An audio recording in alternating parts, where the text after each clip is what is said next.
ഒരു കഷ്ടമാണ്. മുളയറ്റത്തതാ ഒരു സഞ്ചി, കാവ്യസഞ്ചിയാണത്. ആശ്രമത്തിൽ കാവ്യസഞ്ചി, ഇവിടെ ഒരു മഞ്ഞ സഞ്ചിയാണ്. ഇത് നോക്കുമ്പോ രണ്ട് കാര്യങ്ങളാണ് എനിക്ക് ഓർമ്മ വരുന്നത്, മഞ്ഞ സഞ്ചിയും കാവ്യസഞ്ചിയും. ഈ രീതിയിൽ പ്രാകൃതമായെന്ന് ഞാൻ പറയും. എന്തിനതുണ്ടാകണം? ഈ മഹാസംരംഭത്തിന് ഒരു ബഡ്ജറ്റ് അവതരിപ്പിച്ചുകൊണ്ട് ആ ബഡ്ജറ്റ് നമ്മുടെ കേന്ദ്ര സംഭരണ നിധിയിൽ നിന്നുണ്ടാക്കി ഇത് നടത്താൻ ഒക്കുന്ന ഒരു വരുമാനം സൂക്ഷിക്കാൻ എത്ര പൈസ എടുക്കണം നമ്മൾ? ഈ എത്രയോ ദിവസങ്ങൾ ഇത് നടത്തി വരുമ്പോൾ ₹1 ഇന്നത്തേക്ക് എന്റേതെന്ന് കാണിക്കയിട്ടാൽ അതുകൊണ്ട് തന്നെ ഒരു മഹാസംരംഭം ഉണ്ടാക്കി വളർത്തിയെടുക്കാൻ കഴിയും. ഇത് മുമ്പ് ഞാൻ പലപ്പോഴും പറഞ്ഞതാണ്. എങ്കിലും ഇവരൊക്കെ കൂടെ അറിഞ്ഞുകൊണ്ട് ചെയ്യണതാണോ എന്ന് എനിക്ക് അറിഞ്ഞൂടാ. തൽക്കാലം കിട്ടുന്നത് ഇരുന്നോട്ടെ എന്ന് വിചാരിക്കുന്നതാണോ എന്നറിയില്ല. തീർച്ചയായിട്ടും അതായിരിക്കാൻ ന്യായമില്ല. കാരണം നമ്മുടെ പല സംരംഭങ്ങളിലും അങ്ങനെ ഒരു വലിയ കുറവുണ്ട്. ഇവിടെ ഞാൻ വീണ്ടും നിങ്ങളെ ഓർമ്മിപ്പിക്കുന്നത്, ഇതര മതഘടനകളിൽ അവരുടേതായിട്ടുള്ള സാംസ്കാരിക ഘടനയും ആ സാംസ്കാരിക ഘടനയെ രാഷ്ട്രീയം കൊണ്ട് പോറ്റുന്ന സംഘടനാ നീതിയും ബലവുമുണ്ട്. സംസ്കാരത്തെ വളർത്താൻ സംഘടന എന്നുള്ള നിലയിൽ രാഷ്ട്രീയം പ്രയോജനപ്പെടുന്നു. എവിടെയാണോ രാഷ്ട്രീയ സാംസ്കാരിക പൊരുത്തമില്ലാത്തത് അവിടെ ഒരു രാജ്യം വളർന്നിട്ടില്ല. അതാണ് ഇന്ന് ഭാരതത്തിനുള്ള ഏറ്റവും വലിയ കുറവ്, സാംസ്കാരിക പൊരുത്തമില്ലാത്ത രാഷ്ട്രീയം. മറുഭാഗത്ത് ഒരു കോളനി സ്ഥാപിച്ചു കഴിഞ്ഞാൽ, ഒരാക്രമണം നടത്തിയാൽ ആക്രമണം നടത്തപ്പെട്ട സ്ഥലത്തെ ആളുകളെ ചൂഷണം ചെയ്ത് സാമ്പത്തിക ഘടന ഉണ്ടാക്കുന്നതോടൊപ്പം വാളിന്റെ മുനകൾ കൊണ്ടും തോക്കു ചൂണ്ടിയും മതം മാറ്റിയെടുത്ത് സമ്മർദ്ദത്തിന് വിധേയമാക്കുന്ന തന്ത്രം ഇന്നും ബംഗ്ലാദേശിൽ നടന്നത്. സ്വാമി ചിന്മയാനന്ദൻ അവിടെ പോയിരുന്നു. അദ്ദേഹം കണ്ടതെന്താണെന്ന് നിങ്ങൾക്കറിയാമോ? ക്രിമിനൽ എന്തോടെ എന്റെ ലായുടെ പേര്, enemy property act. Enemy property act. ഈ എനിമി പ്രോപ്പർട്ടി ആക്ട് എന്ന് പറയുന്നത് സമ്മർദ്ദരേഖയ്ക്ക്, അവരുടെ നിയന്ത്രിത രേഖയ്ക്ക് ഇപ്പുറത്ത് പോരുന്നവന് അവനെ അടിച്ച് ഹിംസിക്കാനും മതം മാറ്റാനും കഴുത്തുവെട്ടാനും തുനിയുമ്പോൾ ഹിന്ദു എന്ന് പറയുന്ന ഈ ഗതികെട്ടവൻ സ്വന്തം മാതൃരാജ്യത്തിൽ സെക്കുലാരിസം എന്ന് പറയുന്ന ചട്ടകഴുത ചീഞ്ഞു നാറുന്നു എന്നറിയാതെ കടന്നു വരുമ്പോൾ അവന്റെ സ്വത്തവകാശം ആ രാജ്യത്ത് നഷ്ടപ്പെടുന്നു. ആ രാജ്യത്ത് നഷ്ടപ്പെടുക മാത്രമല്ല, കൊന്നുകളയപ്പെടുന്നവന്റെയും വെളിയിൽ നിന്ന്, അതായത് നമ്മുടെ രാജ്യത്ത് നിന്ന് കടന്നു ചെയ്യുന്നവന്റെയും പ്രോപ്പർട്ടിക്ക് പേര് കൊടുത്തിരിക്കുന്നതാണ് എനിമി പ്രോപ്പർട്ടി ആക്ട്. പിന്നീട് അങ്ങോട്ട് ചെല്ലണ്ട. ഇതിപ്പോ നമ്മൾ ജീവിച്ചിരിക്കുന്ന, വലിച്ചു ശ്വാസം പിടിച്ചാൽ ബംഗ്ലാദേശ് വരെ എത്തുന്ന ഈ സംസ്കാരത്തിന്റെ പാരമ്പര്യമുള്ളിടത്താണ് ഇപ്പൊ നടന്നുകൊണ്ടിരിക്കുന്നത്. ഇവിടുത്തെ ഹിന്ദുവിന്, സെക്കുലാറിസ്റ്റിന് എന്തുണ്ട് പറയാമെന്ന് ഞാൻ ചോദിക്കട്ടെ. പ്രായപൂർത്തിയായ കുട്ടികളെ നഗ്നരാക്കി ബ്രസ്റ്റിൽ കഠാരയും ഊന്നി ലാറിയുടെ 2 വശങ്ങളിലും കെട്ടിത്തൂക്കിയിട്ട് നഗ്നമായി ഘോഷയാത്ര നടത്തിയപ്പോൾ സെക്കുലാറിസ്റ്റേ, ഞാൻ ചോദിക്കട്ടെ, നീ എവിടെ പോയിരുന്നു? 90 കൊല്ലത്തെ മതം ഇന്നതാണെന്ന് പഠിച്ച പാരമ്പര്യമേ, ഞാൻ നിന്നോട് ചോദിക്കുന്നു, ഞാൻ ഉൾപ്പെടെ എവിടെ പോയിരുന്നു എന്ന്. എനിക്ക് ഉത്തരം കണ്ടെത്താൻ എന്റെ ഒരു ശരീരം പോരാത്തത് കൊണ്ട് മാത്രമേ ഉള്ളൂ. ഇതിന് പരിഹാരം നമുക്ക് കണ്ടെത്താൻ കഴിയും. അതുകൊണ്ട് മാത്രമാണ് ഞാൻ ഈ സങ്കടകരമായ കാര്യങ്ങൾ നിങ്ങളുടെ മുമ്പിൽ വച്ചത്.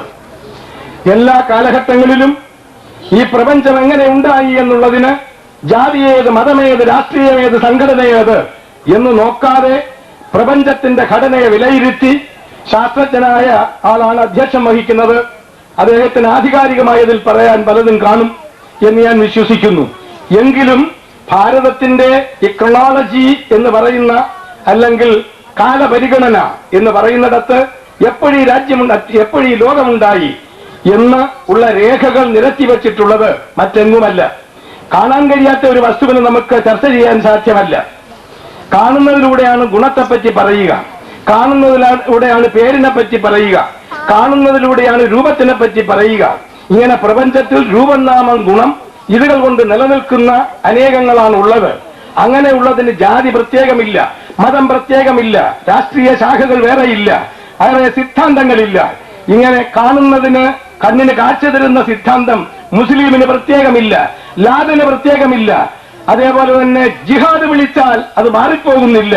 ഇങ്ങനെ പ്രപഞ്ചം തന്ന നീതിപൂർവകമായ മനുഷ്യത്വത്തിന്റെ ശാരീരികവും അതേപോലെ തന്നെ ജീവപരവുമായ കാര്യങ്ങളെ ഒന്നാണ് എന്ന് പ്രഖ്യാപിച്ച ഭാരതത്തിലാണ് ഇന്നൊരു പക്ഷേ ആ ഹിന്ദുവിനാണ്, ആ ഹിന്ദുവിന്റെ പാരമ്പര്യത്തിനാണ് ഇന്ന് മുൾക്കിരീടം ചുമക്കേണ്ടി വന്നിട്ടുള്ളത്.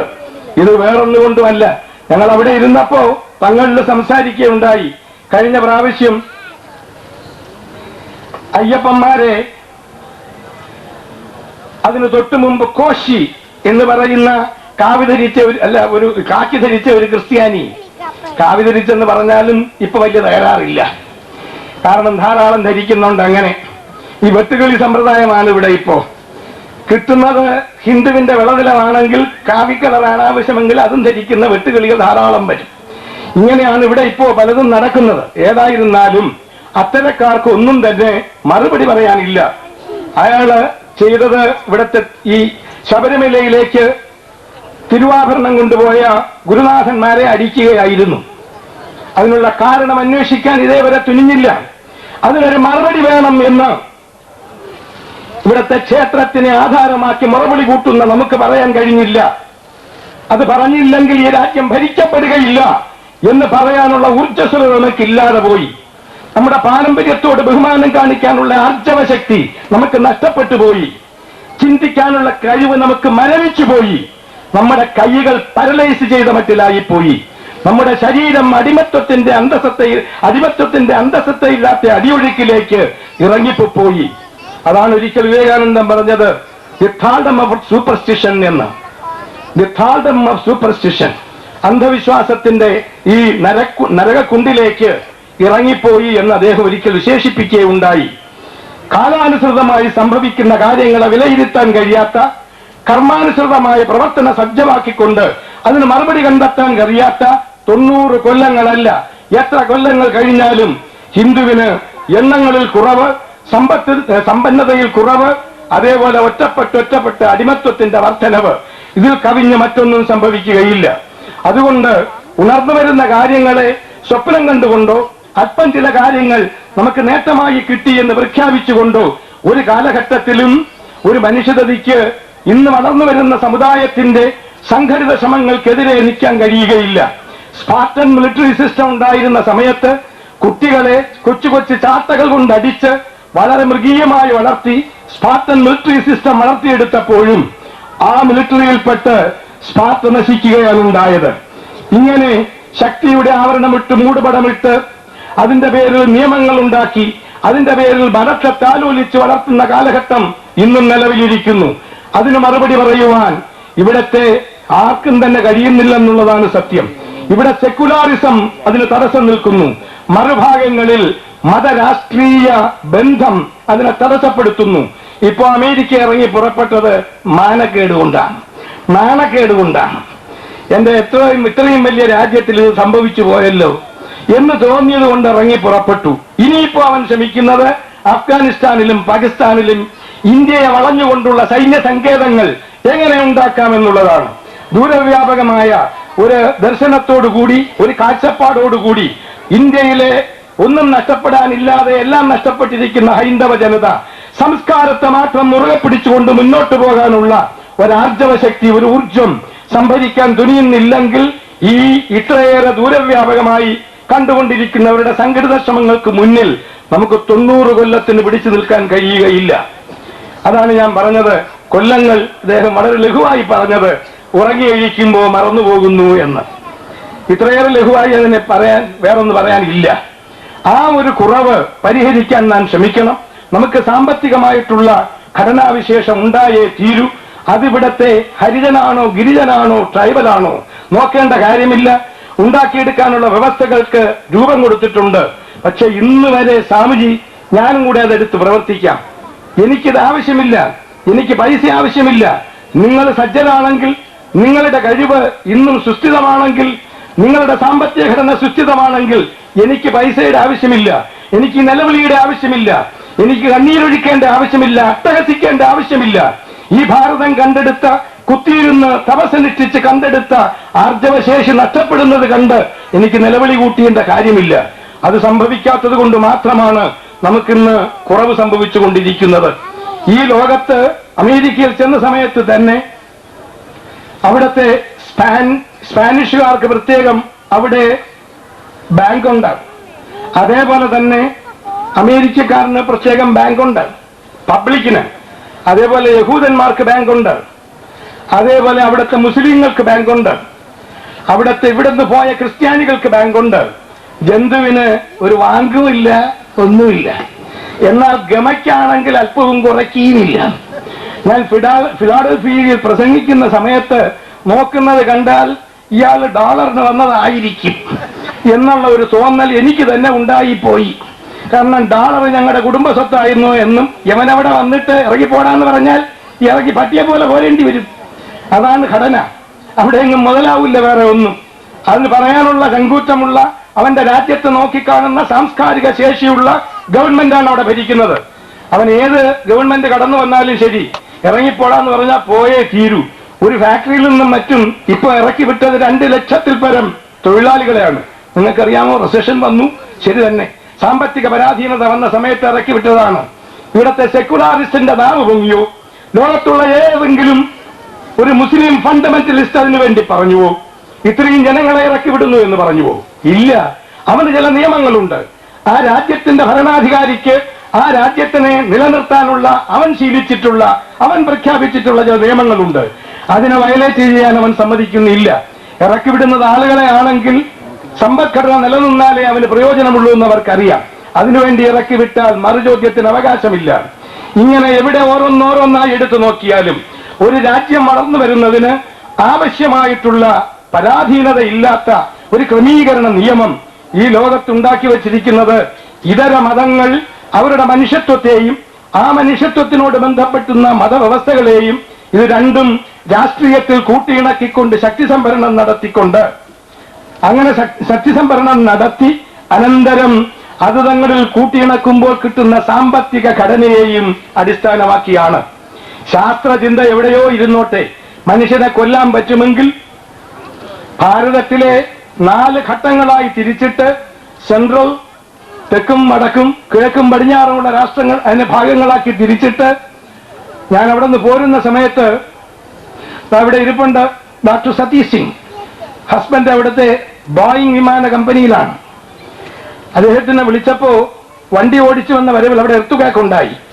വണ്ടി നേരെ നിൽക്കാതെ വന്നു, ആപത്തില്ലാതെ ചെന്നു ചേർന്നു. എങ്കിലും അവിടെ വലിയ വിടവുകൾ കാണപ്പെട്ടു റൺവേയിൽ. അത് പരിശോധിച്ചു നോക്കിയപ്പോ അവർ കണ്ടുപിടിച്ചു 30 മൈൽ അല്ല, അതെ 30 മൈൽ താഴത്തിൽ ഭൂമിക്കടിയിലുണ്ടായ ഒരു ക്വാക്കാണ് ഈ വിള്ളലിന് കാരണമെന്ന്. അങ്ങനെ 30 മൈൽ അടിയിൽ ഭൂമിക്ക് എന്ത് സംഭവിക്കുന്നു എന്ന് രേഖപ്പെടുത്താൻ ഉള്ള അവരുടെ കണ്ടുപിടുത്തങ്ങൾ ഉപയോഗിച്ചുകൊണ്ട് തന്നെ ഇന്ത്യക്ക് അടിയിൽ എവിടെ എന്തുണ്ട് എന്ന് കണ്ടുപിടിച്ചിരിക്കുന്നു. അങ്ങനെ കണ്ടുപിടിച്ചു കഴിഞ്ഞാൽ അതാത് സ്ഥാനങ്ങളിൽ വാല്യുബിൾസ് ഉള്ളിടത്ത് അവിടെ നിന്ന് അത് പറിച്ചെടുക്കുന്നതിന് ആവശ്യമായ വ്യവസ്ഥിതികളും അവർ കണ്ടെത്തിയിട്ടുണ്ട്. അതിനാവശ്യമായ കോടിക്കണക്കിന് ഡോളേഴ്സ് ഇവിടത്തേക്ക് കടത്തിവിട്ടിട്ടുണ്ട്. ഇതെല്ലാം ഭാരതത്തിലെ ഇവിടത്തെ സംശുദ്ധിയില്ലാത്ത രാഷ്ട്രീയ മണ്ഡലത്തിലെ ജനകീയത്തിന്റെ പേരെഴുതി, അതിന്റെ പേര് ഞാൻ പറയാറുള്ളത് ഡെമോക്രസി എന്നല്ല, ഡിമോറലൈസ്ഡ് ക്രേസി, പിന്നെ ബാക്കി ഡിമോറലൈസേഷൻ. ഇത്രയും നടപ്പാക്കിക്കൊണ്ട് നിൽക്കുന്നിടത്ത് സ്വതന്ത്രരായ ഇവിടുത്തെ ജനതയ്ക്ക് രാഷ്ട്രീയത്തിന് വേണ്ടി, ഈ രാഷ്ട്രത്തിന്റെ സംവിധാന ക്രമത്തിന് വേണ്ടി ഒന്നും പറയാനില്ലാതിരിക്കുന്ന സമയത്ത് ഹൈന്ദവന്റെ സാമ്പത്തിക ഘടന, മുസ്ലിമിന്റെയും ക്രിസ്ത്യാനിയുടെയും സാമ്പത്തിക ഘടന, ഇത് രണ്ടും പൊരുത്തപ്പെടുമ്പോൾ അവർക്ക് സ്വതന്ത്രമായി നിലനിൽക്കുവാനുള്ള അവകാശത്തെ സെക്യുലാറിസം ചോദിക്കുമോ? ന്യൂനപക്ഷത്തിന്റെ പേര് പറഞ്ഞാണെങ്കിൽ ഭാരതത്തിൽ ഖുറാന്റെ നിയമം അനുസരിച്ചെന്ന് പറഞ്ഞപ്പോ ഭാരതത്തിൽ മാത്രമാണോ ഖുറാൻ? അന്തർദേശീയ തലത്തിൽ 61 രാജ്യങ്ങളുള്ള മുസൽമാന് ഭാരതത്തിൽ മാത്രമാണ് ഖുറാൻ എന്ന് പറയാൻ സാധ്യമല്ല. 61 രാജ്യങ്ങൾ ഇവിടെ ഉള്ളപ്പോൾ ഈ ജന്തുവിന് എത്രയോ കോടിക്കൊല്ലത്തെ പാരമ്പര്യം ഈ ഇക്കിളിയിട്ട് കൊണ്ടിരിക്കുന്ന, മുക്കിളിയിട്ട് കണ്ടെത്തുന്ന നമുക്ക് അച്ഛന്റെ അപ്പൂപ്പന്റെ പേരറിഞ്ഞൂടാത്ത നമുക്ക് പലപ്പോഴും അവിടെ ചോദിച്ചിട്ടുള്ളതാണ്. അച്ഛന്റെ അപ്പൂപ്പന്റെ പേര് എത്ര പേർക്ക് അറിയാമോ? എന്തോ ഇത്തിരി ബുദ്ധിമുട്ടാണ്. ഇന്നുറങ്ങിയ നാളെ പിന്നെ തീരെ ഓർമ്മിക്കുകയില്ല. അതുകൊണ്ട് അത്തരത്തിൽ ഒരു പാരമ്പര്യത്തിന്റെ നിർണായകത, അതിനെ സൂക്ഷിക്കേണ്ട ആവശ്യകത ഇല്ലാതെ പോയ ഒറ്റപ്പെട്ട ജീവിതം ആധുനിക കാലഘട്ടത്തിന്റെ താൽക്കാലിക പരിഷ്കാര വികാരങ്ങളിൽ അടിമത്തം അനുഭവിക്കുന്നു എന്നുള്ളത് അനുഭവിക്കുന്നവനും അറിയുന്നില്ല എന്നുള്ളതാണ് ഹിന്ദുവിന്റെ ഏറ്റവും വലിയ ഇന്നത്തെ മഹിമ. ഇത് ഇങ്ങനെ വന്നുകൊണ്ടിരിക്കുന്നിടത്ത് അവർക്ക് ഈ പൊരുത്തക്കേട് സൃഷ്ടിക്കാൻ കഴിയാത്തവണ്ണമാണ് അവരുടെ നിബന്ധനകൾ നിലനിൽക്കുന്നത് എന്നുള്ളത് നമ്മൾ ഓർമ്മിക്കണം. അതുകൊണ്ട് ഓരോന്നോരോന്നായി ചരിത്ര പശ്ചാത്തലം എടുത്തു പറയുമ്പോഴും സാംസ്കാരിക പശ്ചാത്തലം എടുത്തു പറയുമ്പോഴും നമ്മൾ ആക്രമിച്ച പാരമ്പര്യം കുറവാണ്. ആക്രമിക്കാൻ കഴിയാത്തത് കൊണ്ടല്ല. ഭാരതത്തിന്റെ സംസ്കാരം ജന്തുഹിംസയിൽ, മനുഷ്യഹിംസയിൽ രാഷ്ട്രം കെട്ടിപ്പടുക്കാൻ ഇഷ്ടപ്പെടുന്നില്ല എന്നുള്ളത് കൊണ്ട് തന്നെയാണ്. പിന്നെ യുദ്ധങ്ങൾ നടന്നിട്ടുണ്ട്, ഇതിനകത്ത് ധാരാളം നാട്ടുരാജ്യങ്ങളൊക്കെ യുദ്ധം നടത്തിയിട്ടുണ്ട്. പക്ഷേ ഒരു സംസ്കാരത്തിന് വിപരീതമായി ഇത് ഇന്ന സംസ്കാരമായതുകൊണ്ട് ഞങ്ങൾ പടപൊരുതും എന്ന് പറയുന്ന ലാദൻ സിദ്ധാന്തം ഒരു കാലത്തും ഭാരതത്തിലെ ഹൈന്ദവ ജനത സംസ്കാരത്തിന്റെ പേരിൽ, മതത്തിന്റെ പേരിൽ, മനുഷ്യത്വത്തിന്റെ പേരിൽ ഉണ്ടാക്കി വെച്ചിട്ടില്ലെന്നുള്ളത് നമ്മൾ ഓർമ്മിക്കണം. അങ്ങനെയുള്ള നമുക്ക് അവകാശപ്പെടാൻ പലതുമുണ്ട്. അതുകൊണ്ടാണ് ഞാൻ ഇത് പറയാൻ കഴിയും. ഇതെങ്ങനെയാണ് ചെയ്യേണ്ടതെന്നുള്ളതിന് ഒരു പ്രത്യേക സംഘടനാ നീതിയും സ്വഭാവവും ഉണ്ടായെങ്കിലേ തീരൂ. ശാസ്ത്രത്തിന്റെ രീതിയിൽ ചിന്തിക്കുന്നവരുണ്ട്. ശാസ്ത്രീയമായി ചിന്തിക്കുമ്പോൾ ഈ പ്രപഞ്ചത്തിന്റെ ഘടനയിൽ കാലം നിശ്ചയിക്കാൻ കഴിയാത്ത അവസ്ഥയുണ്ട്. ഉറങ്ങുന്ന നമ്മള് ഉറങ്ങിക്കൊണ്ടിരിക്കുമ്പോ എത്ര നേരം ഉറങ്ങുന്നു എന്ന് പറയാൻ സാധ്യമല്ല. പണ്ടത്തെ റിപ്പുവാം വിങ്കിളിന്റെ ഒരു ചരിത്രം, കിടന്നുറങ്ങിയിട്ട് ഉണർന്നു നോക്കിയപ്പോ അദ്ദേഹത്തിന് ആദ്യത്തെ വാച്ചിന്റെ ഓർമ്മയുണ്ട് ഇത്ര സമയമെന്ന്. ഉണർന്നപ്പോ ഒരു 5-6 മണിക്കൂറിന്റെ വ്യത്യാസമേ ഉള്ളൂ. പക്ഷെ കഴിഞ്ഞു പോയത് 13 കൊല്ലമാണ്. അറിഞ്ഞില്ല, നോക്കിയിട്ട് ഇത്ര മണിക്കൂറേ കഴിഞ്ഞുള്ളൂ എന്ന് നിശ്ചയിച്ചു.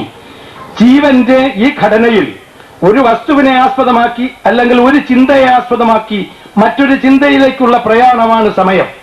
ഇല്ലെങ്കിൽ സമയം എന്നൊരു കാര്യം നമുക്കില്ല.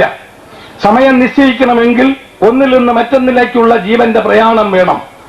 അതുകൊണ്ടാണ് ഒരു ഭക്തകവി ഒരിക്കൽ എഴുതി, ദിവിവാ ഭുവിവാ മമാസ്തു വാസു നരകേ വാ നരകാന്തകാ പ്രകാമം അവധീരിത ശാരദാരവിന്ദൗ ചരണൗ തേ മരണേവി ചിന്തയാമി.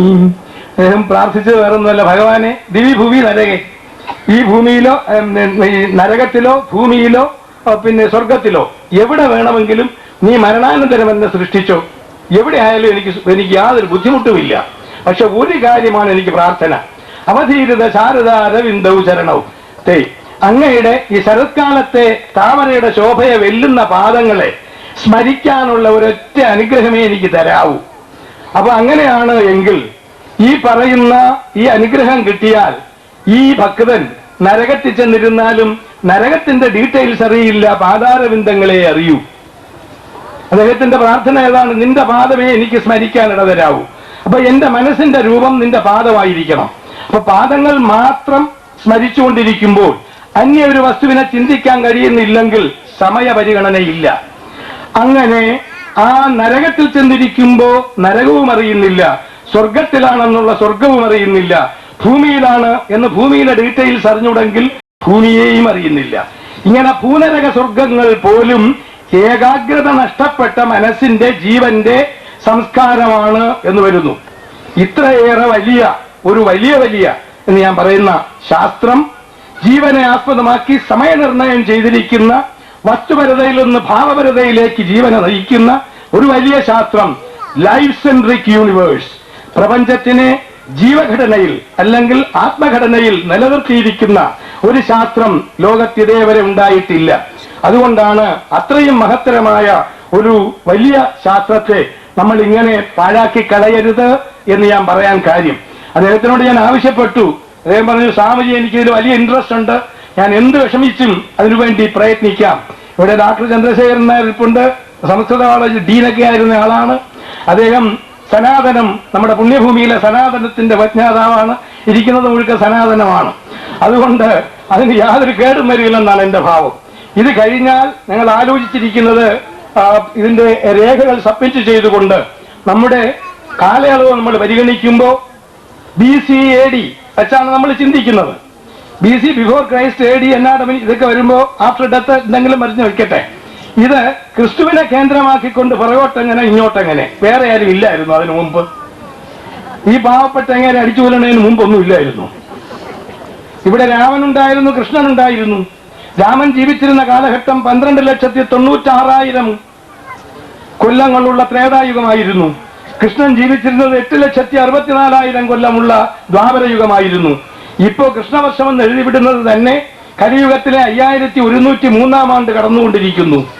ഇങ്ങനെ ഒരു കാലപരിഗണന കൊണ്ട് പ്രപഞ്ചത്തിൽ കാണാവുന്ന വസ്തുക്കൾക്ക് മുമ്പ് എന്തായിരുന്നു അവസ്ഥ, കാണാനൊക്കാത്ത അവസ്ഥയിൽ നിന്ന് കാണാവുന്ന അവസ്ഥയിലേക്ക് അത് കടന്നു വന്നപ്പോൾ എത്ര കൊല്ലങ്ങളെടുത്തു എന്ന് രേഖപ്പെടുത്തിയിരിക്കുന്ന കണക്കാണ് നമ്മുടെ ഗ്രന്ഥ പരമ്പരയിലെ കാലപരിഗണന. ലോകത്തൊരു ചപ്പനും ഇത് കണ്ടുപിടിക്കാൻ കഴിഞ്ഞിട്ടില്ല. ഇത് സമ്മതിക്കുകയല്ലാതെ വേറെ സട്ടിൽ വേൾഡ് എന്ന് പറയുന്ന സൂക്ഷ്മലോകത്തിലേക്ക് കടന്നു ചിന്തിക്കുമ്പോൾ ഇതിനപ്പുറത്തൊന്നിനെപ്പറ്റി വിലയിരുത്താൻ കഴിയുകയില്ല. അതുകൊണ്ട് അത്തരത്തിലുള്ള സൂക്ഷ്മലോക വ്യാപാരങ്ങളുടെ മണ്ഡലത്തിൽ മനുഷ്യൻ എന്തായിരുന്നു, ആ മനുഷ്യന് ഇവിടെ വന്നാൽ സ്ഥൂല പരിണാമം ഈ കഴിയുന്ന ശരീരത്തോടു കൂടി നമ്മൾ ചിന്തിക്കേണ്ടി വരുമ്പോൾ നമുക്ക് എന്തെല്ലാം അനുഭവങ്ങൾ ഉണ്ടാകും. ഈ അനുഭവങ്ങൾ ശവശരീരത്തിനുണ്ടാകാറില്ല.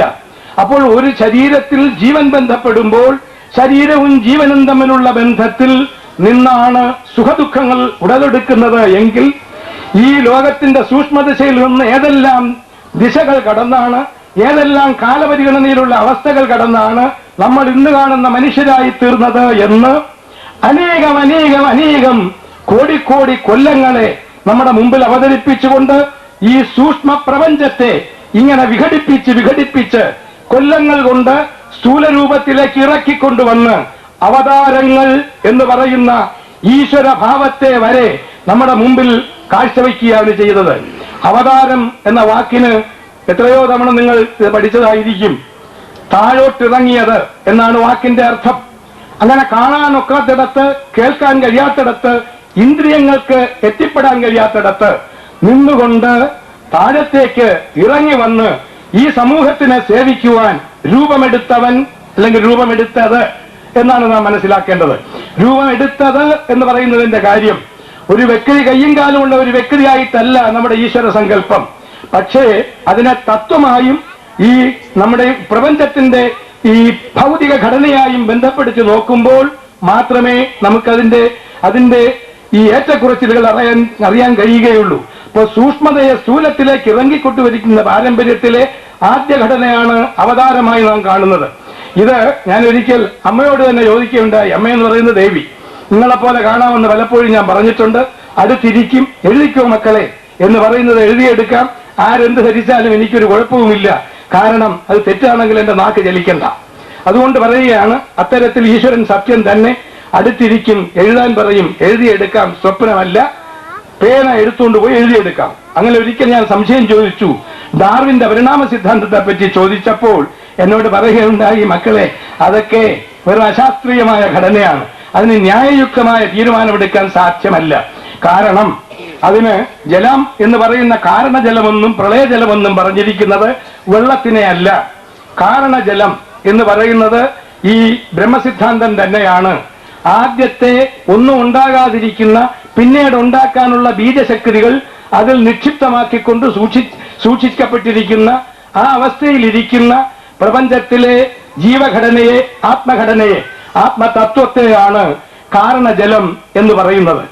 അതെ, കാരണജലം എന്ന് പറയുന്നത്. പിന്നീട് അതങ്ങനെ ഞാൻ പറഞ്ഞതുപോലെ കൊല്ലങ്ങൾ കഴിഞ്ഞ് യുഗങ്ങളായി, അല്ലെങ്കിൽ മഹാകൽപ്പം കൽപ്പമായി, കൽപ്പത്തിൽ നിന്ന് യുഗങ്ങളായി, യുഗങ്ങളിൽ നിന്ന് മന്വന്തരമായി, ദേവവർഷമായി, ഇങ്ങനെ ദണുകം എന്ന് പറയുന്ന സിദ്ധാന്തം വരെ നമ്മുടെ സമയഗണന വന്നെത്തുന്നു.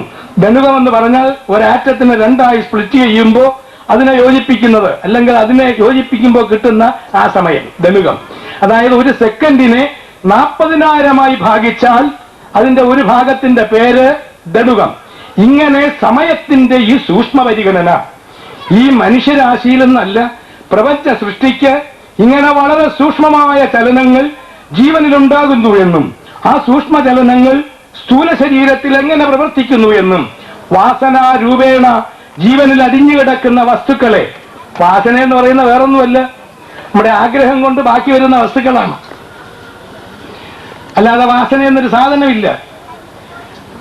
ആഗ്രഹം എന്ന് പറഞ്ഞാൽ ഏതെങ്കിലും ഒരു വസ്തുവിനോട് ബന്ധപ്പെടാത്ത ഒരു ആഗ്രഹം പറഞ്ഞു തരാമോ? ആര് പറഞ്ഞാലും കൊള്ളാം. ജാതി മതമൊന്നും നോക്കണ്ട. കാരണം ഭാരതത്തിലെ ഹൈന്ദവ ജനതയുടെ ആദർശങ്ങളൊന്നും എല്ലാവർക്കും അല്ലാതെ എഴുതിയിട്ടില്ല. അതുകൊണ്ട് സൂക്ഷ്മമായിട്ട് പറയാം. ആർക്കും പറയാൻ സാധ്യമല്ല. ആഗ്രഹമുണ്ടെങ്കിൽ ഇന്നതിനെ പറ്റിയുള്ള ആഗ്രഹം എന്ന് പറയേണ്ടി വരുന്ന ഒരു വസ്തുവിന്റെ ബന്ധം ജീവനുണ്ടായിരിക്കും. ശവശരീരത്തിൽ ആഗ്രഹം ഇല്ലാത്തത് കൊണ്ട് ആഗ്രഹം ഉണ്ടാകുന്നത് ജീവനിൽ വസ്തു സൃഷ്ടിക്കുന്ന ചലനമാണ്. ഇങ്ങനെ ശാസ്ത്രം എടുത്താൽ ഇവിടെ ഇരിക്കുന്ന ഇദ്ദേഹത്തെ പോലുള്ളവർക്ക് നമ്മുടെ ജീവന്റെ ചലനാത്മകതയും അതിന്റെ വസ്തുസിദ്ധാന്തവും ആ വസ്തുസിദ്ധാന്തവും ചലനവും ഒരുമിച്ചുണ്ടായാൽ രണ്ട് വസ്തുക്കളുടെ ചലനങ്ങളെ വ്യത്യാസപ്പെടുത്തി പരിശോധിച്ചാൽ ജീവൻ രേഖപ്പെടുത്തുന്നതാണ് സമയം എന്നും കാണിച്ചു കൊടുക്കാൻ കഴിയുന്ന രീതിയിൽ അതിന്റെ ഏറ്റവും സൂക്ഷ്മഘടന വരെ ദണുകം എന്ന് പറയുന്ന ഒരു സെക്കൻഡിന്റെ 40,000-ൽ ഒരംശമാക്കി കൊണ്ടുവരാൻ കഴിഞ്ഞ ഭാരതം ഇന്ന് പട്ടിണി കിടക്കുന്നു. സംസ്കാരത്തിന്റെ പേരിൽ, അതേപോലെ പരിഷ്കാരത്തിന്റെ പേരിൽ അത് മിഥോളജിയാകുന്നു. അവനുണ്ടായിരുന്നതെല്ലാം ആക്ഷേപിക്കപ്പെടുന്നു. കള്ളത്തരമാണെന്ന് വിധി എഴുതുന്നു. ഉപനിഷത്തുകളിൽ നിന്ന് മോഷ്ടിച്ചെടുത്ത് മതം മാറ്റത്തിന് വിനിയോഗിക്കുന്ന പല പല വാക്കുകളും ഇന്ന് അവന്റെ സമ്പത്താക്കിക്കൊണ്ട് ഹിന്ദുവിനെ മാറ്റിയെടുക്കാൻ ഉപകരിക്കുന്നു. കാരണം ഈ ലോകത്ത് സമ്പദ്ഘടനയില്ലാത്ത ഒരു ജനതയായതുകൊണ്ട് തന്നെ. അതുകൊണ്ട് ശാസ്ത്രരീത്യാ ചിന്തിക്കുമ്പോൾ പ്രപഞ്ചത്തിന്റെ സൂക്ഷ്മഘടനയിൽ നിന്ന് സ്ഥൂലഘടനയിലേക്ക് വരുന്ന നമുക്ക് ഈ ശരീരവും ജീവനും തമ്മിലുള്ള ബന്ധത്തിൽ നിലനിൽപ്പിന്റെ ഒരു കാലയളവുണ്ട്. ആ കാലയളവിനെയാണ് പുരുഷായുസ് എന്നും മറ്റും പറഞ്ഞുകൊണ്ട് ഇടയ്ക്കിടയ്ക്ക് പലരും മരിച്ചു പോകുന്നു. എങ്ങനെയാന്നുള്ളതിനൊക്കെ ഉത്തരമുണ്ട്. ഇപ്പൊ ഇവിടെ നിന്ന് പറഞ്ഞാൽ തീരാത്തത് കൊണ്ട് ഞാൻ അതിലേക്ക് കടക്കുന്നില്ല. അതുകൊണ്ട് അത്തരത്തിലുള്ള ഒരു പരിഗണന നാം മുമ്പോട്ട് വച്ചാൽ നമ്മുടെ ജീവനിൽ ഒരു വസ്തുവിന് എത്ര കാലത്തെ നിലനിൽപ്പുണ്ട്, ആ എത്ര കാലത്തെ നിലനിൽപ്പ് കൊണ്ട് നമുക്ക് സുഖമുണ്ടാകുന്നു, എത്ര കാലത്തെ നിലനിൽപ്പ് ദുഃഖമുണ്ടാകുന്നു. അതല്ല, കാലം കൊണ്ട് അത് നിശ്ചയിക്കാൻ പറ്റിയില്ലെങ്കിൽ വസ്തുവിന്റെ ഏത് തരത്തിലുള്ള ചലനം നമ്മുടെ ജീവനെ ദുഃഖിപ്പിക്കുന്നു. ജീവനെ ദുഃഖിപ്പിക്കുന്നു എന്ന് പറയാനുള്ള കാരണം ശരീരത്തിന് ദുഃഖം ഇല്ലാത്തത് കൊണ്ടല്ല. ശവശരീരം ഒന്നും കരഞ്ഞു കണ്ടിട്ടില്ല ഇതുവരെ. അപ്പൊ അങ്ങനെ നോക്കുമ്പോ ജീവന് മതം ഏതായാലും മനുഷ്യൻ നന്നായാൽ മതി എന്ന് പറയുമ്പോൾ ഞാൻ ഒരിക്കൽ ഒരു ചോദ്യം ചോദിച്ചു പോയി. വലിയ മത്സരം വന്നപ്പോ അതെന്താ, ബ്രഹ്മജ്ഞാനിയായ നാരായണ ഗുരുദേവൻ മതം ഏതായാലും മനുഷ്യൻ നന്നായാൽ മതി എന്ന് പറഞ്ഞു. കാളയ്ക്ക് നന്നാവണ്ടേ? എരുത്തിൽ കെട്ടിയിരിക്കുന്ന പശുവിന് നന്നാവണ്ടയോ? വളമിട്ടാൽ കർഷകൻ വളമിടുന്നു, അതേപോലെ ഈ നെൽച്ചെടികൾക്ക് വളരണ്ടേ, അതിന് നന്നാവണ്ടയോ? അപ്പൊ നന്നാവുക എന്നുള്ളതാണ് നമ്മുടെ എല്ലാവരുടെയും ശ്രമത്തിന്റെ ഏക ലക്ഷ്യം. എങ്ങനെ നന്നാവണം? മറ്റവന്റെ ഇറച്ചി തിന്ന് ഞാൻ നന്നാവണമോ, അതല്ല സംസ്കാരം കൊണ്ട് നന്നാവണോ? ഇതൊരു ചോദ്യമേ ബാക്കി വരുന്നുള്ളൂ. ഏതായിരുന്നാലും ശവശരീരം തിന്നിട്ടാണെങ്കിൽ അങ്ങനെ ആക്കിക്കോട്ടെ. അതല്ല, മറുഭാഗത്ത് ജീവനും ജീവനും തമ്മിലുള്ള ഏകഭാവത്തെ, താതാത്മ്യതയെ, അല്ലെങ്കിൽ സെയിം ഫ്രീക്വൻസീസ് ഓഫ് സൗണ്ട് എന്ന് വന്നോട്ടെ. ഈ സെയിം ഫ്രീക്വൻസീസ് വരുന്നിടത്ത് രണ്ട് മനുഷ്യർ തങ്ങളിലുള്ള ചിന്താമണ്ഡലങ്ങൾ സ്വരൂപിക്കും, ഐക്യത വരും. അങ്ങനെ സെയിം ഫ്രീക്വൻസിയെ സൃഷ്ടിക്കാനാണ് എഴുത്തിരുന്നുകൊണ്ട് രാമ രാമ രാമ രാമ എന്ന് ജപിക്കുന്നത്. ഇങ്ങനെ ജപിക്കുമ്പോൾ കിട്ടുന്ന സെയിം ഫ്രീക്വൻസീസ് അവിടെ ഇരിക്കുന്ന കുട്ടിയുടെയും ജപിക്കുന്ന അച്ഛന്റെയും അമ്മയുടെയും ആ വീട്ടിലെ അംഗങ്ങളുടെയും അതേ ഫ്രീക്വൻസി വ്യാപരിച്ചുകൊണ്ടിരിക്കുന്ന മണ്ഡലത്തിന്റെയും ഏകസ്വഭാവത്തെ നിലനിർത്തും. അങ്ങനെ ഏകസ്വഭാവത്തെ നിലനിർത്തിയാൽ അത് ശ്വസിക്കുന്നവന്, അതിൽ ചെന്നെത്തുന്നവന് അതിനോടൊരു സാമീപ്യം ഉണ്ടാകും. അതിന്റെ ഗുണം കൊണ്ടുള്ള ഒരു സമീപന ശേഷി കൊണ്ടുള്ള ഒരു ഗുണം അല്ലെങ്കിൽ ഒരു ആസ്വാദ്യത നമുക്കുണ്ടാകും. ഇങ്ങനെ അനേകമനേകം കോടികൾ ജപിച്ച് അനേകമനേകം കോടികൾ അതിനുവേണ്ടി ഹോമിച്ച് ഇങ്ങനെ ഈ പ്രപഞ്ചത്തിന്റെ ഫ്രീക്വൻസിയെ, സെയിം ഫ്രീക്വൻസിയെ നിലനിർത്തിയത് ഒരു കമ്മ്യൂണിസത്തിന് ആക്ഷേപിക്കാനോ, ഒരുത്തന് അടക്കിപ്പിടിച്ച് ഭരിക്കാനോ, മറ്റൊരുത്തന് ജിഹാദ് വിളിച്ച് നശിപ്പിക്കാനോ അല്ല എന്ന് പ്രഖ്യാപിക്കാൻ കഴിയുന്ന ഒരു കാലഘട്ടത്തിലേക്ക് നമ്മുടെ ഈ 90 കൊല്ലത്തെ സിദ്ധാന്തം കടന്നു പോകട്ടെ, കടന്നു ചെല്ലട്ടെ എന്നാണ് ഞാൻ പ്രാർത്ഥിക്കുന്നത്. അങ്ങനെ ഈ പ്രപഞ്ചഘടനയും മനുഷ്യനും തമ്മിലുള്ള ബന്ധം ഗഹനമാണ്, കുറെ കട്ടിയാണെന്ന് എനിക്കറിയാം. എങ്കിലും ഇത് തങ്ങളിൽ നമ്മൾ ചുറ്റിനും ഇരുന്ന് ചോദ്യം ചോദിച്ച് വിരോധമില്ലാതെ പരസ്പരം ചോദ്യം ചോദിച്ച് പഠിച്ച് മനസ്സിലാക്കി ഭാരതത്തിന്റെ വലിപ്പം, ശാസ്ത്രമെന്നുള്ള വലിപ്പം, പ്രപഞ്ച സീമയിലെ നമ്മുടെ ഇന്ദ്രിയങ്ങൾക്ക് കാണാനൊക്കാത്ത വലിപ്പം, ഇന്ദ്രിയങ്ങളിലേക്ക് കടന്നു വന്നാൽ തെറ്റിപ്പോകാത്ത ക്രമീകരണം, ഇതെല്ലാം എങ്ങനെ നിൽക്കുന്നു എന്ന് മനസ്സിലായാൽ പ്രപഞ്ചത്തിലെ ജീവരാശിയോടൊന്നിനും നമുക്ക് വിരോധം തോന്നാൻ ന്യായമില്ല. ആ ന്യായമില്ലാത്തത് കൊണ്ടാണ് യസ്തു സർവാണി ഭൂതാനി ആത്മന്യേവാനുപശ്യതി സർവഭൂതേഷു ആത്മാനം തതോ ന വിജുഗുപ്സതേ. യസ്തു സർവാണി ഭൂതാനി ആത്മന്യേവാനുപശ്യതി. സർവഭൂതങ്ങളിൽ ഞാൻ എന്നെ തന്നെ കാണുന്നു. ഇപ്പൊ ഞാൻ നിങ്ങളെ മുഴുക്ക കാണുന്നു. കാരണം എന്റെ ജീവനുള്ളത് കൊണ്ട് തന്നെ. ഇതങ്ങ് പൊക്കിളഞ്ഞാൽ ഇത് പൊത്തോന്ന് മൂട്ടി വീഴും, ആരെയും കാണുകയില്ല. അപ്പൊ എന്റെ ജീവന്റെ ചൈതന്യം നിങ്ങളുടെ മുഖത്തേക്ക് അല്ലെങ്കിൽ നിങ്ങളിലേക്ക് കടന്നു വരുമ്പോൾ ആ ചൈതന്യങ്ങൾ തമ്മിലുള്ള സമാന ക്രമത്തിൽ നിങ്ങൾ എന്നെ കേട്ടുകൊണ്ടിരിക്കുന്നു, ഞാൻ നിങ്ങളുടെ മുമ്പിൽ സംസാരിക്കുന്നു. ഇങ്ങനെ ഞാൻ സംസാരിക്കുന്നതും നിങ്ങൾ കേൾക്കുന്നതും ഒരേ ചിന്തയ്ക്ക് അംഗീകാരത്തിന് വിധേയമാകുന്നുവെങ്കിൽ അവിടെ നമ്മൾ കേൾക്കുന്നതിൽ കവിഞ്ഞ് ഈ അന്തരീക്ഷത്തിലേക്ക് പരക്കുന്ന നമ്മുടെ ശബ്ദക്രമത്തിന്റെ ഫ്രീക്വൻസീസ് ഈ അന്തരീക്ഷത്തെ ശുദ്ധീകരിക്കുന്നു. എരിച്ചു പോകുന്ന നമ്മുടെ സ്വാഗത പ്രസംഗത്തിൽ സൂചിപ്പിച്ചതുപോലെ ഒരു ഉറക്കം കൊണ്ട് അപ്പോഴും മറന്നു പോവുകയില്ല.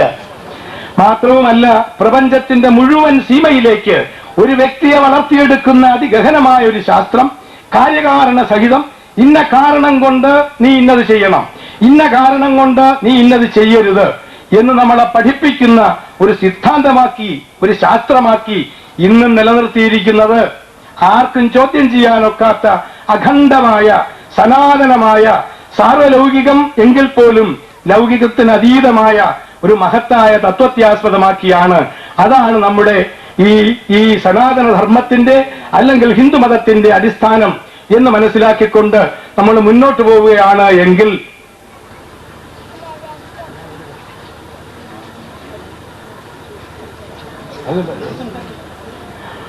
അല്ല, ഞാൻ ചോദിക്കുകയാണ്, അദ്ദേഹത്തിന് പോകണം, ഞാനൊരു അധിപ്രസംഗിയുമാണ്, അതുകൊണ്ട് ഇപ്പോൾ ഇങ്ങനെ ചോദിക്കാറുണ്ട്. കാരണം പിന്നെ ചില കാര്യങ്ങളിൽ നമ്മൾ കുറച്ചൊക്കെ ശ്രദ്ധിച്ചില്ലെങ്കിൽ പലപ്പോഴും പലതും പ്രയാസങ്ങൾ ഉണ്ടാവുമല്ലോ.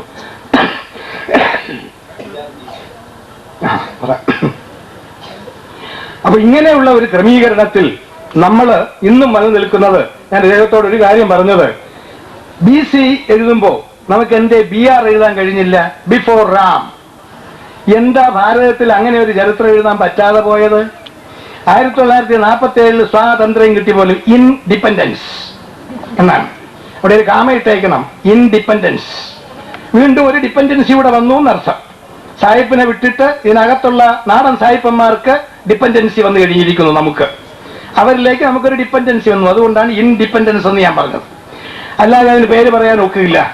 അങ്ങനെ ഉണ്ടായിട്ടും രാമകാലഘട്ടത്തിന്റെ നവീനതയെപ്പറ്റിയോ ആ കാലഘട്ടത്തിന്റെ രാഷ്ട്ര സിദ്ധാന്തത്തെ പറ്റിയോ നമുക്ക് പറയാൻ കഴിഞ്ഞില്ല. ഇവിടെ രാമായണം നമ്മൾ വായിക്കുന്നുണ്ടാവും, ഭാഗവതം വായിക്കുന്നുണ്ടാവും. കൃഷ്ണൻ ഒരു കാര്യത്തിൽ പരമാത്മാവായിരുന്നു, കൃഷ്ണസ്തു ഭഗവാൻ സ്വയം എന്നൊക്കെ പല വ്യാഖ്യാനങ്ങളും. കൃഷ്ണ ഭൂവാചക ശബ്ദൻ നശ്ചൻ നിർവൃതിവാചക തയോരൈക്യം പരം ബ്രഹ്മ കൃഷ്ണ ഇത്യഭിധീയതേ. കൃഷ് എന്നുള്ളത് അതിന്റെ അർത്ഥമൊക്കെ നിങ്ങൾക്ക് അറിയാമായിരിക്കും, മുമ്പൊരിക്കൽ കണ്ട പറഞ്ഞ ഓർമ്മയുണ്ട് എനിക്ക്. കൃഷ്. അപ്പൊ അങ്ങനെ കൃഷ്ണ ശബ്ദത്തിന്റെ വ്യാഖ്യാനം ഈ പ്രപഞ്ചത്തിന്റെ നീതിയോളം, പ്രപഞ്ചത്തിന്റെ സീമയോളം കടന്നു ചെല്ലാനും അതിനപ്പുറത്തേക്ക് നിർഗുണമായി ലയിക്കാനും തക്കവണ്ണമുള്ള വലിപ്പത്തോടു കൂടിയതാണ്. സ്ഥൂലരൂപത്തിൽ ബന്ധപ്പെട്ടതും സൂക്ഷ്മരൂപത്തിലേക്ക് നമ്മളെ നയിക്കുന്നതുമാണ് കൃഷ്ണ ശബ്ദത്തിന്റെ അർത്ഥവും വ്യാഖ്യാനവും. അല്ലാതെ ഒരു കാലത്ത് അവിടെ ഉണ്ടായി, പിന്നെ എടുത്തോണ്ട് പോയി, പിന്നെ ഇതൊക്കെ വെള്ളമൊക്കെ മാറിക്കൊടുത്തു, അങ്ങേർക്ക് 2 കൈയും കല്ലും എന്നൊക്കെ അതൊക്കെ ഉള്ളത് തന്നെ. പക്ഷെ എവിടെയാണോ സ്ഥൂലത്തെ വർണ്ണിക്കുന്നത് നമ്മുടെ ആചാര്യൻ, ആ സ്ഥൂലത്തിൽ നിന്ന് അടർത്തിയെടുത്ത് നമ്മളെ സ്വതന്ത്രമായ സൂക്ഷ്മതയിലേക്ക് പ്രതിഷ്ഠിക്കാൻ തക്ക ഒരു ശാസ്ത്രമാക്കി നമ്മുടെ ജീവിതത്തെ മാറ്റുന്നു. അങ്ങനെ നമ്മുടെ ജീവിതത്തെ ഈശ്വരനാമം കൊണ്ട് ഒരു ശാസ്ത്ര പ്രതികരണം സൃഷ്ടിച്ചുകൊണ്ട്, ഒരു ശാസ്ത്രീയമായ പ്രക്രിയ സൃഷ്ടിച്ചുകൊണ്ട് നമ്മുടെ ജീവിതത്തെ സ്ഥൂലതയുടെ ദുഃഖത്തിൽ നിന്നും സൂക്ഷ്മതയുടെ ദുഃഖരഹിതമായ അവസ്ഥയിലേക്ക് മാറ്റാൻ കഴിയുന്ന ഒരു സർഗാത്മക ശേഷി ലോകത്ത് ആർക്കും ഇതേവരെ കാഴ്ചവെക്കാൻ കഴിഞ്ഞില്ല. അങ്ങനെയുള്ള രാമകാലഘട്ടത്തിന്റെയും അതേപോലെ കൃഷ്ണകാലഘട്ടത്തിന്റെയും അവതാര സങ്കല്പങ്ങളിൽ ഒളിഞ്ഞുകിടക്കുന്ന രാഷ്ട്രീയ പ്രവണത എന്താണ്? ഇന്ന് രാഷ്ട്രീയമെന്ന് ഓർമ്മിച്ചാൽ ഭഗവാൻ കൃഷ്ണനെ, ഭഗവാൻ രാമനെ ഒരു രാഷ്ട്രീയക്കാരൻ ഓർമ്മിക്കുന്ന മഹാഭാവം നമ്മുടെ തലയിൽ വന്നു പോവുകയില്ലേ എന്നാണ് എന്റെ സംശയം. കാരണം അത്രയേറെ മഹാഭാവികളെ കസേരയിൽ കയറ്റി ഇരുത്തുന്ന ഇന്നത്തെ രാഷ്ട്രീയത്തിന്റെ വ്യവസ്ഥയിൽ അതിനു മുമ്പ് BRBK, അതായത് ബിഫോർ രാം ബിഫോർ കൃഷ്ണ എന്ന് പറയാൻ കഴിവുള്ള ഒരു ചരിത്രത്തിന്റെ അങ്ങേയറ്റത്ത് നമ്മൾ നിന്നിരുന്നു എന്നും അത് തന്നെയാണ് തുടർന്നും വരുന്നതെന്നും ചിന്തിക്കുമ്പോൾ ആ കസേരയും ഇന്നത്തെ ഇവന്റെ കസേരയും കൂടെ ഓർമ്മിച്ചാൽ എന്താണ് പഞ്ചനക്ഷത്ര ഹോട്ടലിലെ പുളിച്ച ചാരായത്തിന്റെ മണം വരെ എത്തിച്ചേരുന്ന കസേരകളുടെ ഗതി പറയേണ്ടതില്ല. പഞ്ചനക്ഷത്ര ഹോട്ടലിലുണ്ടായ സംഭവങ്ങളെ പൊതിഞ്ഞു വെച്ചുകൊണ്ട് രാഷ്ട്രീയ മീമാംസ കടഞ്ഞെടുത്ത് കസേരകൾക്ക് കാലുകൾ ഒരുക്കിയതും പറയാതിരിക്കാൻ വയ്യ. ഇങ്ങനെ നോക്കുമ്പോൾ ഭാരതത്തിന്റെ സാംസ്കാരിക ശേഷി നമ്മൾ ഏറ്റെടുക്കാത്തത് കൊണ്ടും നമ്മുടെ സാംസ്കാരിക ശേഷി അനുസരിച്ച് നമ്മുടെ ഇപ്പോ ക്ഷേത്രങ്ങൾ തന്നെ കിടക്കുന്നു. അങ്ങനെ കിടപ്പുണ്ട് ഒരു ഭാഗത്ത്. ഞാൻ അത് അങ്ങോട്ട് കടന്നാൽ വളരെ ഒരു ചർച്ചാ വിഷയം ആക്കേണ്ട കാര്യമില്ല, പലപ്പോഴും പറഞ്ഞിട്ടുള്ളതുമാണ്. ഏതായിരുന്നാലും അങ്ങനെയുള്ള സൂക്ഷ്മതയും സ്ഥൂലതയും തമ്മിലുള്ള ബന്ധത്തിൽ ഓരോ കാലഘട്ടത്തിലും എങ്ങനെ സമൂഹം ബന്ധപ്പെട്ടു, എങ്ങനെ സമൂഹം നിലനിന്നു, എങ്ങനെയാണ് അവരുടെ ജീവിതക്രമങ്ങൾ ഒരുക്കിയിരുന്നത്, അന്ന് ഒരുക്കിയിരുന്നത് ഇന്നും യോജിക്കുന്നതാണോ എന്ന് ചിന്തിക്കാൻ കൂടി നമുക്ക് ബാധ്യതയുണ്ട്. അങ്ങനെയാണെങ്കിൽ അത് മനസ്സിലാവുകയും ചെയ്യും. അങ്ങനെ വരുമ്പോൾ BRBK ഇത് എഴുതേണ്ടി വരും. ബിഫോർ രാം ആഫ്റ്റർ രാം ARഉം വരും, അതേപോലെ ഈ AKയും വരും, ആഫ്റ്റർ കൃഷ്ണ എഴുതിയെന്ന് വിചാരിച്ച് ചരിത്രമില്ലാതെ പോകില്ല. അവിടെയൊക്കെ ഇന്ന് സായിപ്പ് എഴുതി വയ്ക്കുന്നത് ഹിന്ദുസ് എന്ന് പറയുന്നത് അവന്റെ മതത്തിലെ ഔട്ട്കമർ, അവിടെ നിന്ന് ഇങ്ങോട്ട് വന്നവനാണ് എന്ന് ചരിത്രം എഴുതുന്നു. അതിന്റെ രേഖകൾ നിങ്ങൾക്ക് ഞാൻ തരാം. അതുകൊണ്ട് ഇത് പറയുകയാണ്, കോടാനകോടി കൊല്ലങ്ങളുടെ പാരമ്പര്യമുള്ള സൂക്ഷ്മലോകത്തിന്റെ വിശകലനം സിദ്ധിച്ച ആ ഭാഗത്തു നിന്ന് സ്ഥൂലലോകം വരെ വന്നെത്തി ഇതെത്ര തവണ ആവർത്തിച്ചാലും വ്യത്യാസം വരികയില്ല എന്ന് ഉറക്കെ പറഞ്ഞ് കേൾപ്പിച്ചും അനുഭവിച്ചും ഈ പ്രപഞ്ചത്തിന്റെ ചരിത്രം ശാസ്ത്രമാക്കി അവതരിപ്പിച്ച ആ മഹാസിദ്ധാന്തത്തിന് ഇന്ന് കാണുന്ന അപവാദം വേറൊന്നുമല്ല. ഞാൻ നേരത്തെ പറഞ്ഞതുപോലെ ലേസർ ബീംസ് അയച്ചാൽ മായൻ സംസ്കാരം എന്നുള്ളതെന്നുണ്ട്. ഞങ്ങൾ ഈ പീസ് സബ്മിറ്റിന് പോയിരുന്നു. അവിടത്തെ വന്നിരുന്നു പീസ് സബ്മിറ്റിന് വന്നിരുന്നു ഇല്ല അല്ല, എനിക്ക് കേൾക്കാമായിരുന്നു, അതുകൊണ്ട് ഞാൻ ചോദിച്ചത്.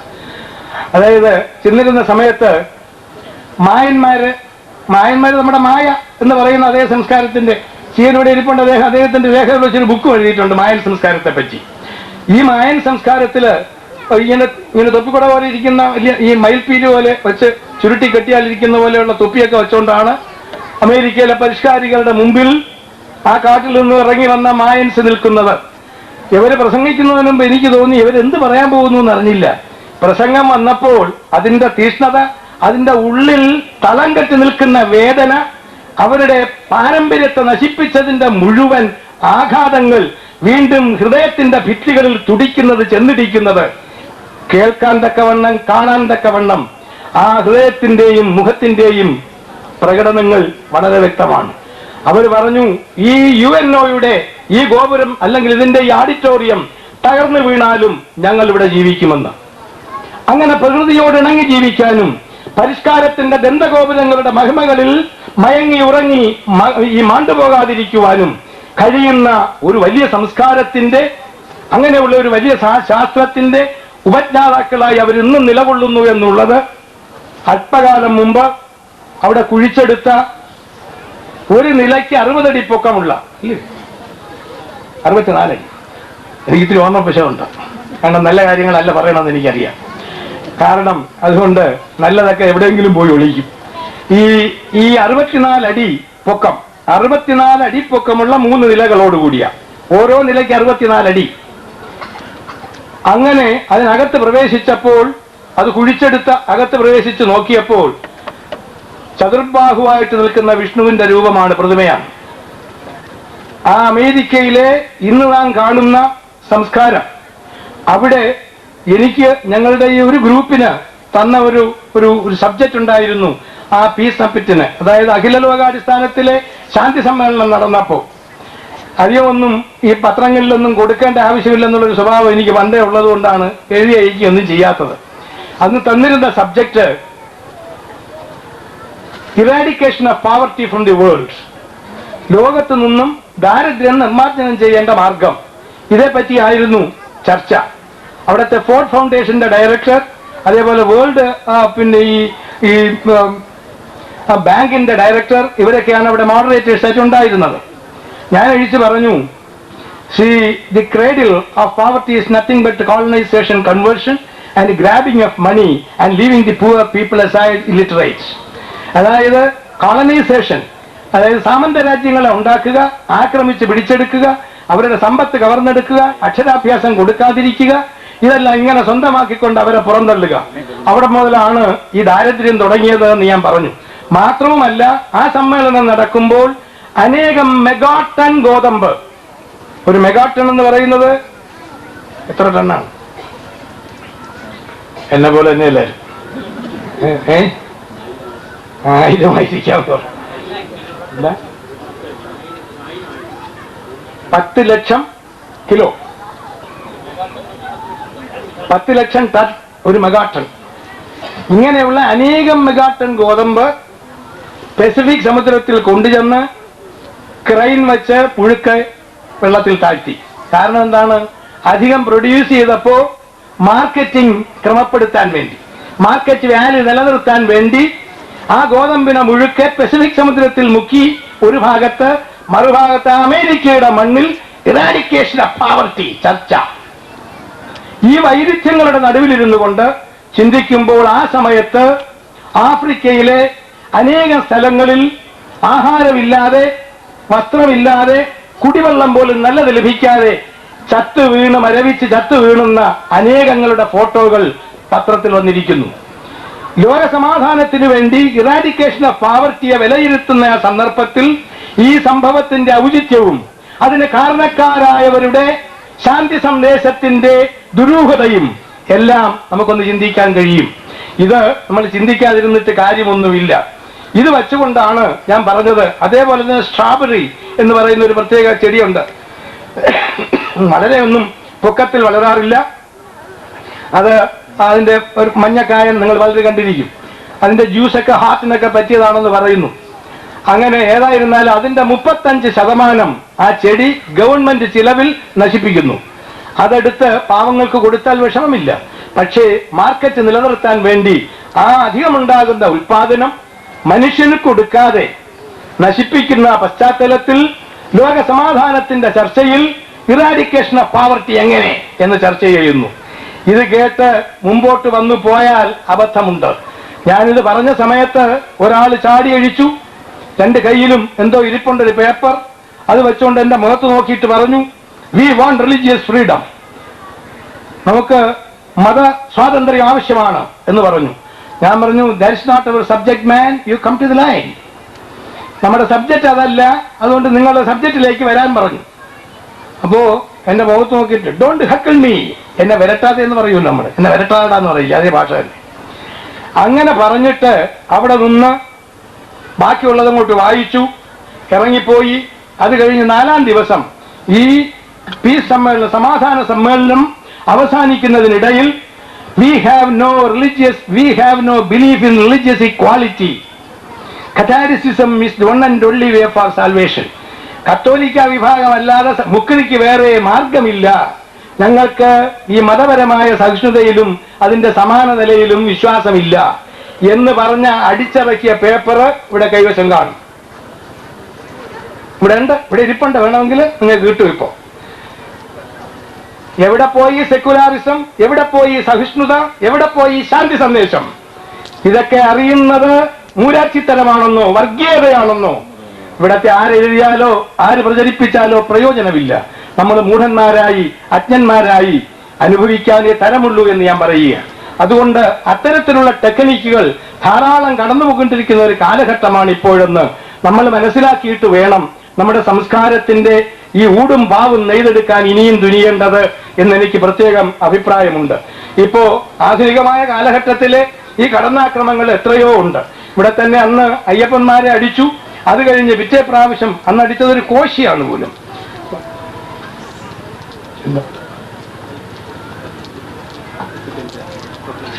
ഇതാണ് വത്തിക്കാന്റെ പ്രൊക്ലമേഷൻ. ഒന്ന് വായിച്ചു കാണുന്നുണ്ട്.